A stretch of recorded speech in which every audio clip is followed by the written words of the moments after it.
fired from my job, but received a year's worth of pay and got my boss fired. This happened in the early 2010s, before the advancement of technology in video editing and content creation. I was hired as a content creator for a university that wanted to leverage YouTube to kickstart their branding campaign. The pay was low, roughly $2,200, and in those days, there were not that many video content creators around, and the process usually took a long time from start to finish. I was hired, and on my second day, my manager presented my KPI of 85 3 to 10-minute videos in 52 weeks, which was impossible for a one-man team in those days. This meant I had to do the scripting, producing, casting talents, shooting videos, composing music, they were too cheap to pay for a royalty-free music subscription, and editing, all of which I had to use my own equipment and software because their cameras and computers were so old, they simply couldn't handle the strain of even doing things in 720p, much less 1080p. I tried to let my manager know, but she just smiled encouragingly, telling me to give it a try, assuring me if the videos were good, the quantity would not be what she focused on. Hearing this, I agreed to give it a try. My manager treated me well in the first month, however. One day when she found out I was a smoker, her attitude changed overnight. A colleague had actually done a facepalm when I told her about it, and she let me know that the manager hated smokers and often advocated to get them fired. She started nitpicking me on everything, from smelling like cigarette smoke after my breaks, coming in 5 to 10 minutes late despite doing more than 4 hours of overtime daily, not being contactable during break times. The list goes on. But I soldiered on because I just wanted to do the work and do it well. 5 months in, I was called into the director's office where I saw my manager putting on her best displeased but gleeful face, and I felt my stomach drop. The director told me that she was disappointed because she had heard that I was falling behind on my work, and it was already halfway through the year, and I had only completed 30 out of my 85 videos.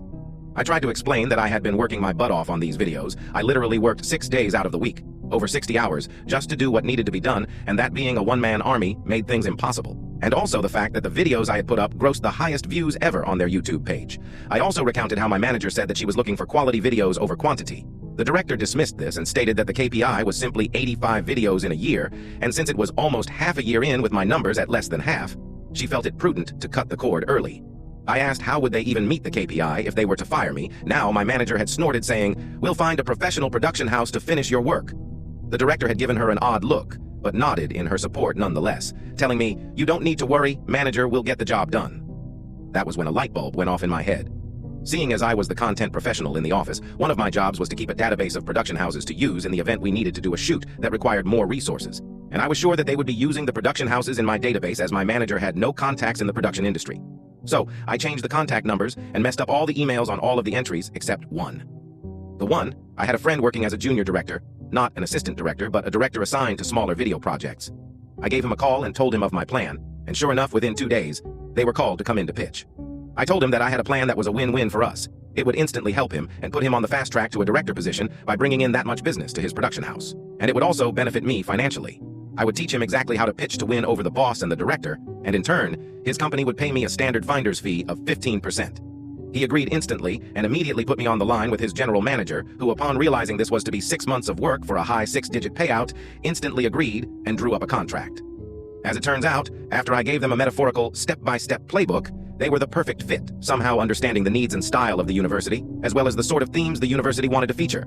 The director and my former boss were amazed that my friend's production house was so familiar with their content that they signed them up on the spot. Now, even back then, using a production house back then was not cheap. Each video that they produced could cost double to triple my monthly salary, given that they had specialized people for each function: producer, director, director of photography, gaffer, sound person, video editor, assistant director, production assistants, etc. But this meant that they could complete a video every 2 to 3 days. So yes, they produced 50 videos in a span of 4 months for over 100 months of my salary, and I sat back and collected the healthy 15%, which was about 15 months of my salary. This allowed me to put money aside for a holiday, and the rest to further my studies with a respected film school overseas. I thought my plan ended here and I had gotten back at my former bosses, but to my surprise, I received a call from my colleague while I was holidaying in Bali one day. This was the same colleague who had facepalmed when I told her that my manager had found out that I was a smoker. She told me that my former manager had been fired and my director given a massive blasting by the chancellor of the university. The content creation project which I was hired for was only given a budget equating to about a year and a half of my salary, and they had exceeded that budget by over 10 times. My former manager was so desperate to ensure that her content creation project could be completed that she had thrown caution to the wind, paying anything to get the job done so that she could show my director that she had completed the project and had approved the massive spend without getting consent from the director. So that is how I got my friend a super fast promotion to a full director in his production house, and a year of pay after getting unfairly fired from my job.